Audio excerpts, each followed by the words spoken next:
Huwag mong ikukumpara ang iyong sarili sa iba at kakainggitan mo ang iba.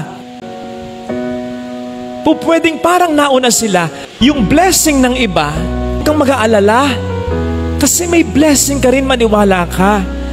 Hindi nakababawas, hindi nakakaalis ng blessing mo yung pagkapala na natatanggap ng iba. Makatatanggap ka rin, makikita mo rin. Kapag nakita mo na, you'll realize, yun talaga yung araw, yung panahon na itinakda ng Panginoon na ito ay iyong maranasan o makita. Sapagkat habang hindi mo pa ito nararanasan, may ginagawa siya sa buhay mo na konektado sa blessing na hinihiling o gusto mo. Pagtiwalaan mo yung proseso, hindi yung biyaya lang na yung ginugusto. Sapagkat bago dumating sa biyaya na yung ginugusto, may proseso. Bago bumuhos yung ulan, may namumuo ng ulan. So trust the process. Especially when you give everything to God. Lord, ikaw nang bahala, gagawin ko ang makakaya ko.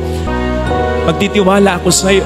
Hindi lamang sa gusto ko, kundi yung ibibigay mong proseso bago ko makamit yung gusto ko. Ibibigay mo yon sa panahon mo at sa paraan mo. Kapag natanggap mo yung blessing na yon, you'll realize, siguradong higit pa sa inaasahan mo.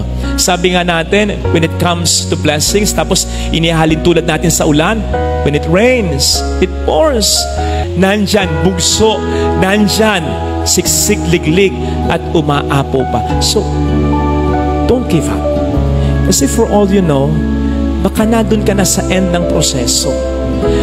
Namuuna yung ulan, nandyan at uulan na. Keep on looking, keep on praying, keep on trusting, keep on hoping, keep on loving, keep on sacrificing. Kahit parang wala pa, magtiwala ka. May nangyayari na, may mangyayari pa, at yung pinakahuling mangyayari, higit pa sa biyayang inaasahan mo talaga.